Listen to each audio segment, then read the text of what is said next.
Hi everyone, welcome to this video. In this video, let us have a look at Google Kickstart Round 2020 problem number 2 Alien Piano. This is the part 2. ये greedy approach है. Part 1 dynamic programming है, वो मैंने already upload कर दिया है और इस वीडियो की जो लिंक है वो डिस्क्रिप्शन में प्रोवाइडेड है और कोड भी मैंने कमेंट में प्रोवाइड किया है. इस क्वेश्चन को इस वीडियो को 3 पार्ट में डिवाइड किया है. मैंने नीचे टाइमलाइन में भी डिवाइड किया है. Understanding the question, concept plus proof जो हम अप्लाई करने वाले हैं और फिर इम्प्लीमेंटेशन की कैसे इम्प्लीमेंट करेंगे. कंस्ट्रेंट्स मैंने वहाँ पे लिखे हैं. So let us start with the first thing. Understand. Let us start. Alien piano. An alien has just landed on Earth and really likes our music. Lucky for us. The alien would like to bring home its favorite human songs, but it has only a very strange instrument to do with. A piano with just 4 keys of different pitches. क्या बोला गया है कि alien को human song पसंद है और उनको ह्यूमन सॉन्ग अपने वहाँ ले जाना है. ठीक है, बस इसको कन्वर्ट करने के लिए उसके पास एक ही इंस्ट्रूमेंट है, वो है 4 पिचेस, 4 बेटर टू से डिफरेंट पिचेस वाला एक piano. Okay. The alien converts a song by writing it down as a series of keys on the alien piano. Obviously, this piano will not be able to convert our songs completely, as our songs tend to have many more than 4 pitches. The alien will settle for the converting our songs with the following rules instead. क्या बोला गया है कि human song जो होगा उसमें कुछ pitches होगी. ठीक है, मान लो ये ऑर्डर है. ठीक है, एफ. तो इसमें कितनी डिफरेंट हुई? ए बी सी डी ई और एफ. 6 पिचेस हुई. इससे ज़्यादा भी हो सकती है, लेकिन जो पियानो एलियन के पास है उसमें 4 ही डिफरेंट पिच है. तो एलियन बेसिकली ह्यूमन सॉन्ग को अपने पियानो के कीज से रिप्रेजेंट करता है. ये अलग अलग 4 कीज है, तो वो क्या करेगा, मैप कर देगा. तो मान लो एलियन के पास है ये 4 keys A B C D. ठीक है, तो ए को ए से कर दिया, बी को बी से कर दिया, सी को सी से रिप्रेजेंट कर दिया, डी को डी से रिप्रेजेंट कर दिया. ठीक है, ए को ए से कर दिया और बी को बी से रिप्रेजेंट कर दिया. अब यहाँ पे 6 है और भी ज़्यादा हो सकती है ह्यूमन में, लेकिन एलियन के पास तो 4 ही है. तो उसको कहीं ना कहीं रिपीटेटिव वर्क करना पड़ेगा, मतलब ई को कुछ वापस रिप्रेजेंट करना पड़ेगा ए से, या मान लो इसको सी से. तो उसने क्या किया कि ये प्रॉब्लम देखी तो उसने बोला इस तरीके से करना ही नहीं है. इंस्टेड जो रूल्स दिए गए हैं उस हिसाब से वो रिप्रेजेंट कर रहा है ह्यूमन सॉन्ग को एलियन पिचेस में, एलियन पियानो पिचेस में. The first note in our song can be converted to any key on the alien piano. ठीक है, मान लो ये ह्यूमन सॉन्ग है, तो ये जो फर्स्ट है वो ए बी सी या डी किसी में भी कन्वर्ट किया जा सकता है. For every note after that, if the pitch is higher than the previous pitch, it should be converted into a higher pitched key than the previous note's conversion. If lower, it should be converted into a lower pitched key than the previous note's conversion. If exactly identical, it should be converted into the same key as the previous note's conversion. Note: 2 notes with the same pitch do not need to be converted with the same key if they are not adjacent. अब मान लो यहाँ पे है ए B C D, फिर कुछ भी हो मान लो, और एक यहाँ पे है ए वापस. अब ए बी सी डी में मान लो हम ऑर्डर अज्यूम कर लेते हैं कि ए की पिच बी से कम है, उसकी सी से कम है, उसकी डी से कम है. ठीक है, ये ऑर्डर है. तो मान लो अगर इसको बी से रिप्रेजेंट किया है. ठीक है, अब क्या बोला गया है कि if B is greater than A, तो ये जो पिच है जिससे ये भी ए से बड़ा है, तो इसके करस्पॉन्डिंग जो एलियन पियानो की पिच होगी वो भी इस एलियन पियानो पिच से बड़ी होनी चाहिए. तो अगर यहाँ पे बी है, यहाँ पे सी या डी लेना पड़ेगा. ठीक है, अगर वो छोटा है, मान लो अभी सी इज़ लेस देन बी, तो अगर सी बी से छोटा है तो यहाँ जो हम एलियन पिच लेंगे वो भी डी से छोटा होना चाहिए. मान लो ए ले लिया.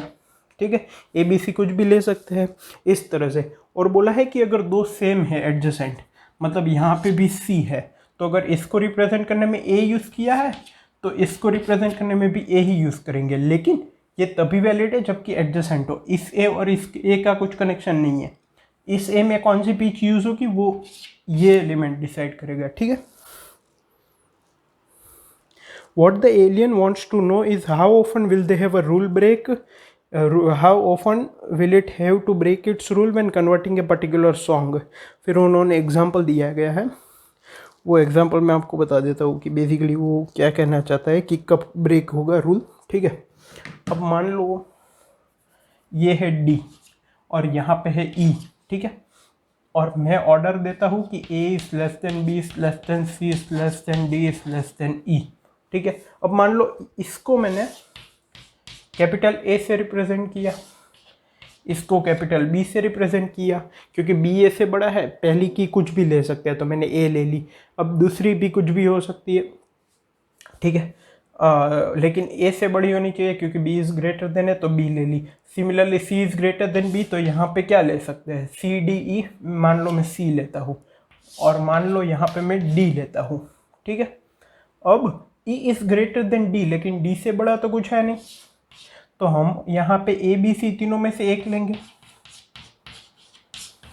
ठीक है, तो अब अगर डी से हम ए बी सी में मूव हुए, E is greater than D लेकिन A B C is less than D, या तो अगर डी भी ले लिया तो less than equal to D, तो रूल तो ब्रेक हो गया जो रूल्स दिए थे, तो यहाँ पे एक रूल ब्रेक हुआ।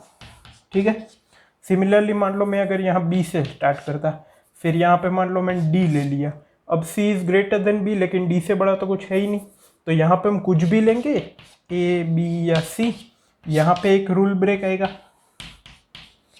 तो हमें बोला गया है कि जो ह्यूमन जो सॉन्ग के पिचेस है वो इनपुट में दी गई है, हमें बोला गया है कि हम उसको एलियन पिचेस में कन्वर्ट करें उस तरह से कि जो रूल्स ब्रेक हो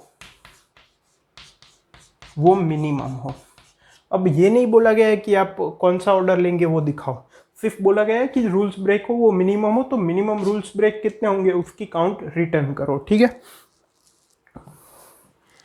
इनपुट किस फॉर्म में दिया गया है, क्वेश्चन यहाँ तक है और इनपुट है टेस्ट केसेस है, फिर के है वो है number of pitches of human song. ठीक है, तो वो तो 10⁴ तक हो सकती है, लेकिन जो एलियन पियानो है वो तो 4 ही है, ह्यूमन पिचेस के से रिप्रेजेंट होगी। ठीक है, आप इनपुट देखोगे तो और ये ह्यूमन पिचेस की वैल्यू है, तो ये तो 10⁴ है, लेकिन एलियन पियानो में 4 ही पिच है, तो हमें काफ़ी सारे रूल ब्रेक्स होंगे लेकिन उनको मिनिमाइज करना है, तो अब कैसे करेंगे। तो ये है हमारा question, understanding the question part 1।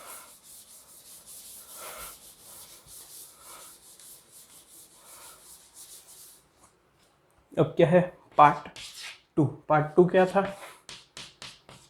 Concept plus proof. ठीक है, अब एक बात समझो, ग्रीडी हम किसको बोलते हैं, ग्रीडी का मतलब ये होता है कि हम कुछ ग्रीडीनेस अप्लाई करके जो पूरा आंसर होगा उसका एक सबसेट पहले ही ले लेते हैं। मतलब कि अगर मान लो मैं आपको बोलता हूँ कि आपके पास 10 रुपीज़ है, ठीक है, और 2 रुपीज़ की अनलिमिटेड चॉकलेट्स है और 3 रुपये की अनलिमिटेड चॉकलेट्स है, तो 10 रुपीज़ से मुझे मैक्सिमम नंबर ऑफ चॉकलेट्स खरीद के दो, तो आप क्या ग्रीडीनेस यूज़ करोगे कि जितनी एक चॉकलेट की प्राइस कम होगी उतनी ही नंबर ऑफ चॉकलेट ज़्यादा यूज़ होगी। ठीक है, तो मान लो ये हमारा फाइनल चॉकलेट्स का बॉक्स है। ठीक है, तो इसके एक छोटा सा पोर्शन आप आंसर का उसमें रिप्लेस कर दोगे। डायनेमिक प्रोग्रामिंग में क्या होता है, हम छोटा एक पोर्शन सॉल्व करते हैं, उसकी मदद से बड़ा पोर्शन सॉल्व करते हैं, लेकिन वो छोटा पोर्शन आंसर होगा ही होगा, वो गारंटी नहीं होती। ठीक है, इसमें ग्रीडीनेस में क्या होता है कि जो छोटा पोर्शन हम उसमें डालते हैं ग्रीडीनेस की वजह से वो आंसर का एक पार्ट होता ही है। जैसे कि यहाँ पे हम सोचेंगे कि 2 को ले लेते हैं। ठीक है, या तो अगर अनलिमिटेड नहीं भी दिया है, मान लो ये दिया गया है 4 और ये भी दी गई है 4, तो भी हम क्या देखेंगे कि जब तक ये 0 नहीं हो जाती तब तक वो लो, बाद में अगर पैसे बचेंगे और अगर उसको खरीद पाएंगे तो इसको लेना। अब यहाँ पे मैक्सिमम नंबर ऑफ चॉकलेट्स बोला है और कुछ नहीं बोला, तो सबसे पहले हम 2 रुपये की एक चॉकलेट को ले लेंगे। ठीक है, ये 3 बचेगी, वापस 2 रुपये की ले लेंगे। क्यों, क्योंकि हम पता है कि हम ग्रेडीनेस यूज़ कर रहे हैं कि जितनी कम रुपए की एक चॉकलेट होगी उतनी नंबर ऑफ चॉकलेट ज़्यादा हम ले पाएंगे। वापस एक 2 रुपये की ले लेंगे। ठीक है, अब एक बची, वापस एक 2 रुपये की ले लेंगे। ठीक है, अब ये 0 हो गई, अब इसको हम नहीं खरीद पाएंगे, कोई बात नहीं। ठीक है, तो हम क्या करते हैं, हमारा जो फाइनल आंसर होता है उसका एक छोटा सा पोर्शन आंसर में डाल देते हैं अब ये जो हमने इनिशियली डाला था वो फाइनल आंसर का पार्ट भी है। ग्रीडीनेस में हम ये यूज़ करते हैं। तो यहाँ पे अगर हम देखें, मान लो ये हमारा एरे है, ठीक है। तो स्टार्टिंग से लेके जो फर्स्ट रूल ब्रेक होता है, जो मैक्सिमम प्रीफिक्स होता है जिसमें रूल ब्रेक नहीं हो रहा, उसको मैं ले लूँ, ठीक है। यहाँ तक एक भी रूल ब्रेक नहीं हो रहा, यहाँ से यहाँ इस एलिमेंट से इस एलिमेंट में जाने में एक रूल ब्रेक हो रहा है, लेकिन यहाँ पे एक भी नहीं हो रहा। तो इस पूरे प्रीफिक्स को मैं एक पार्ट काउंट करूँ, ठीक है, या तो फिर यहाँ से यहाँ इसको मैं अब निकाल दूँ, ठीक है। और इसके बाद जब मैं यहाँ पे मूव हूँ तो जो आंसर वेरिएबल है उसको मैं 0 ले लूँगा, ठीक है। अब यहाँ से यहाँ तक एक भी रूल ब्रेक नहीं है। अब मैं क्या करूँगा, इसको एरे में से ही निकाल दूँगा और आंसर की वैल्यू क्या कर दूँगा, 1, ठीक है। अब हमारा जो पोर्शन है जो हमें सॉल्व करना है वो इतना ही बचा, ठीक है। इसका हम प्रूफ भी देखेंगे, अभी मैं कंसेप्ट बता रहा हूँ। तो इसको मैंने निकाल दिया, ठीक है। अब जो हमें सॉल्व करना है वो यही बचा। जो चॉकलेट वाला एग्जाम्पल दिया था उसमें 2 रुपये की 4 चॉकलेट थी, तो एक को हमने डाल दिया, बाद में हमारे पास ₹8 बचे थे और 2 वाली 3 चॉकलेट बची थी और 3 वाली 4 चॉकलेट बची थी, ठीक है। तो जो एक हमने आंसर में डाल दी थी 2 रुपये वाली, उसको तो हम कुछ नहीं कर रहे थे। सिमिलरली इसको हमने ले लिया। ये क्या है, maximum prefix without any rule breaks, ठीक है। यहाँ पे पहला रूल ब्रेक हो रहा है तो हमने आंसर 1 कर दिया। अब ये इस एरे में, अब ये जो पोर्शन है उसमें मान लो यहाँ तक कोई रूल ब्रेक नहीं है, तो अब मैं इसको हटा दूंगा। यहाँ से यहाँ जाते टाइम रूल ब्रेक हो रहा है। ये अब ये नए एरे में जो ये है वो है maximum prefix without any rule breaks, ठीक है। तो आंसर इक्वल टू 2 हो जाएगा, क्योंकि यहाँ से यहाँ एक रूल ब्रेक हो रहा है। और जो हमें फाइनल सॉल्व करना है वो अब इतना ही एरे बचेगा। अब मान लो इसमें एक भी रूल ब्रेक नहीं है तो आंसर को इंक्रीज नहीं करेंगे, क्योंकि यहाँ पे तो एरे एंड हो गया। तो हमारा आंसर क्या हो गया, 2।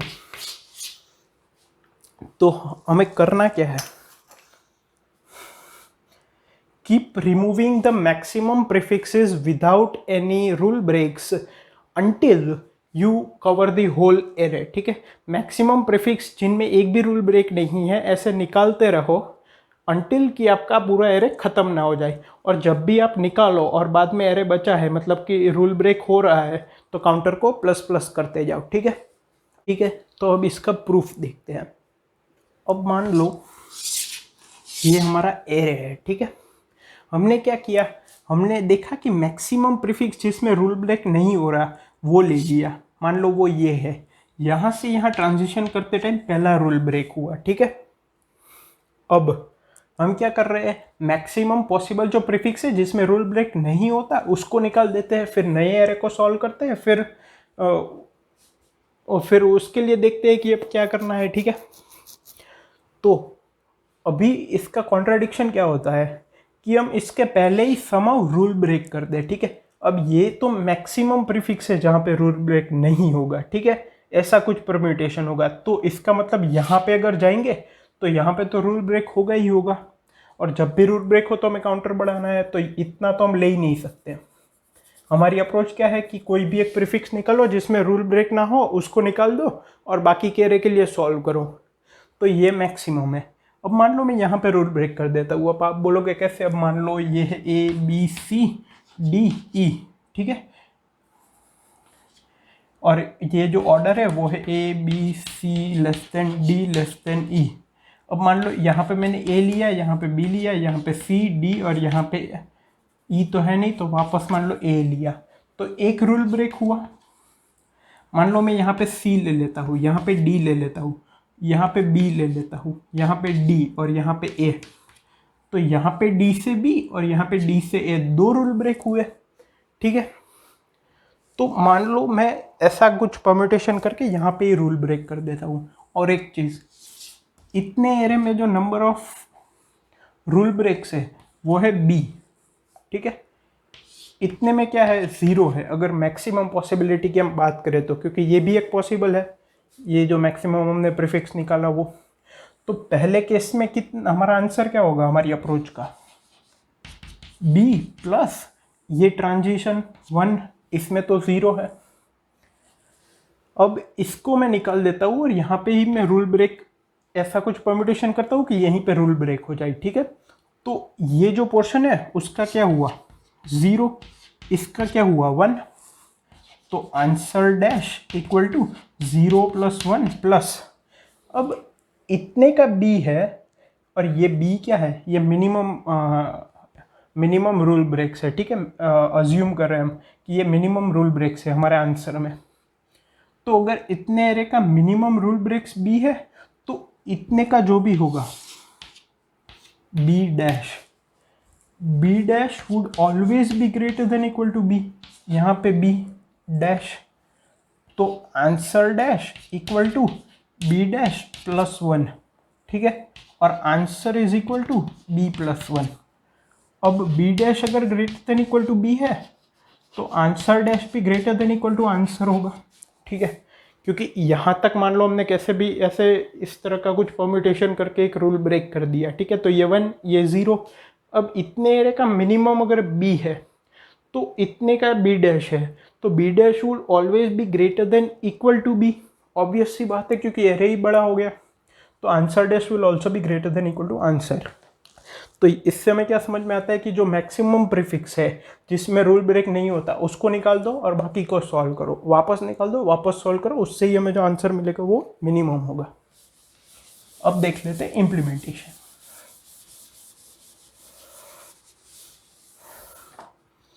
आई थिंक ये 100 था, AI था 10⁶ और K था 10⁴, ठीक है। थर्ड क्या आ गया इम्प्लीमेंटेशन, ठीक है। तो इम्प्लीमेंट कैसे करेंगे, अब ये देखना पड़ेगा कि रूल ब्रेक मैक्सिमम मतलब हम कितना प्रीफिक्स खींच सकते हैं। तो अगर ABCD है, ठीक है, तो अगर मैं यहाँ पे A से स्टार्ट करूँ, ये B ये C ये D, तो 0 रूल ब्रेक्स। लेकिन अगर मैं C से स्टार्ट करूँ D से स्टार्ट करूँ तो यहाँ पे एक रूल ब्रेक आएगा ही आएगा, ठीक है। वापस D लूँ तो यहाँ पे दूसरा रूल ब्रेक आ जाएगा 1 और 2, ठीक है। तो इसका मतलब क्या, अब ठीक है यहाँ पे कितने रूल ब्रेक हुए हैं 2। अब यहाँ पे अगर E होता, ठीक है, तो यहाँ पे कुछ ना कुछ हमें A B C या D लेना पड़ता, तो रूल ब्रेक एक तो होता ही होता। और इस केस में तो अगर यहाँ पे वापस मान लो B ले ले तो भी 2 रूल ब्रेक है, ठीक है। इसका मतलब क्या कि अगर 4 एलिमेंट इंक्रीजिंग ऑर्डर में है तो हमारे पास तो 4 ही डिफरेंट पिचेस है, तो 4 हमने ले ली। अगर 5वां इंक्रीजिंग एलिमेंट आया तो रूल ब्रेक होगा ही होगा। सिमिलरली अगर 4 से ज़्यादा डिक्रीजिंग एलिमेंट हुए कंटिन्यूस तो भी रूल ब्रेक होगा ही होगा, ठीक है। इसका मतलब क्या, अब 4 से ज़्यादा अगर इंक्रीजिंग एलिमेंट है तो ट्रांजिशन कितनी बार हुआ, जैसे कि ABCDE, ठीक है। A is less then B less than C less than D less than E, 4 से ज़्यादा एलिमेंट है, इंक्रीजिंग ऑर्डर में 5 है, तो ट्रांजिशन इंक्रीजिंग कितनी बार हुआ, 1 बार 2 बार 3 बार 4 बार। इसका मतलब अगर transition greater than equal to 4 हो तो रूल ब्रेक होगा, ठीक है। तो हम क्या कर सकते हैं, हम इंक्रीमेंट से रिप्रेजेंट कर सकते हैं कि इंक्रीमेंट ट्रांजिशन कितने हैं, इनिशियली 0 ले लेंगे, डिक्रीमेंट से इनिशियली 0, ये डिक्रीमेंट के ट्रांजिशन है, ठीक है। फिर I equal to 1 to n-1। अब 0th एलिमेंट को क्यों नहीं ले रहे, क्योंकि वो तो कुछ रूल ब्रेक कर ही नहीं सकता, 0 एलिमेंट है। फिर ये ट्रांजिशन जो आएगा वो हम कैलकुलेट कर रहे हैं, हम तो ट्रांजिशन कैलकुलेट कर रहे हैं ना, तो एक एलिमेंट से ट्रांजिशन हो नहीं सकता। If A of I is greater then A of I-1, ठीक है। अगर ग्रेटर एलिमेंट है, ठीक है, फिर उसके अंदर दूसरा इफ इंक्रीमेंट इक्वल्स टू 3, मतलब 3 ट्रांजिशन इंक्रीमेंट में ऑलरेडी हो चुके हैं और ये चौथा है, तो क्या हम करेंगे, increment equal to decrement equal to 0। क्यों, क्योंकि एक प्रीफिक्स बन जाएगा, जैसे ही 3 इंक्रीमेंट हमारे पास ऑलरेडी है इंक्रीजिंग के, ये अगर चौथा ट्रांजिशन हुआ A of I is greater than A of I minus one, तो रूल ब्रेक होगा। तो उस प्रीफिक्स को हम निकाल देंगे, तो हम नए एरे के लिए जो सॉल्व करेंगे इसको निकाल देंगे। तो अब इतने एरे के लिए अगर वापस सॉल्व करेंगे तो इंक्रीमेंट डिक्रीमेंट जीरो ही करना पड़ेगा, क्योंकि ये उसका फर्स्ट एलिमेंट होगा। आंसर प्लस प्लस, ठीक है। एल्स इंक्रीमेंट प्लस प्लस और डिक्रीमेंट इक्वल टू जीरो। क्यों? क्योंकि मान लो 3 2 1, अब मान लो 4 आया, तो अब उसके यहाँ से यहाँ इंक्रीज हुआ, ठीक है। तो अब वापस अगर डिक्रीज होता है 2, तो वो फर्स्ट डिक्रीमेंट काउंट होगा, क्योंकि कंटिन्यूस डिक्रीमेंट तो टूट गया। यहाँ पे एक डिक्रीमेंट है, यहाँ पे 2 डिक्रीमेंट है, ठीक है। लेकिन यहाँ से यहाँ जैसे ही इंक्रीमेंट हुआ तो ये डिक्रीमेंट जो हो रही थी उसकी सीरीज टूट गई। अब अगर डिक्रीमेंट होगा तो वापस 1 से काउंट स्टार्ट करेंगे, तो डिक्रीमेंट इक्वल टू 0, ठीक है। फिर else if A of I is less then A of I minus one, ठीक है। वापस इफ डिक्रीमेंट इक्वल्स टू 3, तो अब यहाँ पे मैं लिख देता हूँ increment equal to decrement equal to 0, answer plus plus. Else decrement plus plus increment equal to 0 हो गया। और थर्ड कंडीशन क्या होगी? If A of I equal to A of I minus one, तो उसमें तो रूल ब्रेक होगा ही नहीं, क्योंकि जो पहले एलिमेंट में यूज़ किया है आई माइनस वन उसको ही आगे यूज़ कर देंगे। तो इस तरह से हम इसको इम्प्लीमेंट कर देंगे। टाइम कॉम्प्लेक्सिटी वो बाद में देखेंगे, पहले एक टेस्ट केस देख लेते हैं। दूसरा टेस्ट केस देखो एग्जाम्पल में दिया गया है 1 2 3 4 5 6 7 8, ठीक है। अब हम यहाँ पे है आई इक्वल टू 1 से स्टार्ट कर रहे हैं। A of I is greater than A of I plus I minus one, increment की वैल्यू 1, डिक्रीमेंट की वैल्यू 0। वापस ग्रेटर है तो इंक्रीमेंट की वैल्यू 2, वापस ग्रेटर है तो इंक्रीमेंट की वैल्यू 3, वापस ग्रेटर है, इसका मतलब रूल ब्रेक हुआ, ठीक है। तो इतने एरे को निकाल दो, इसको हमने निकाल दिया, आंसर की वैल्यू को 1 कर दिया, इंक्रीमेंट डिक्रीमेंट दोनों को 0 कर दिया, क्योंकि यहाँ से अब नया स्टार्ट होगा। यहाँ पे है हमने देखा कि ये वापस इंक्रीमेंट हो रहा है, तो ये कर दिया। अब हम यहाँ पे आ गए, वापस इंक्रीमेंट हुआ 1, वापस इंक्रीमेंट हुआ 2, वापस इंक्रीमेंट हुआ 3। कोई बात नहीं, एरे खत्म हो गया, हमारा आंसर क्या हुआ 1। टाइम कॉम्प्लेक्सिटी क्या होगी? 100 टेस्ट केसेस है, एक ही फॉर लूप लगाना पड़ेगा, तो number of pitch values 10⁶ easily हो जाएगा। तो आई होप आपको समझ में आ गया होगा, और कोड जो है मैंने कमेंट में प्रोवाइड किया है। Thank you.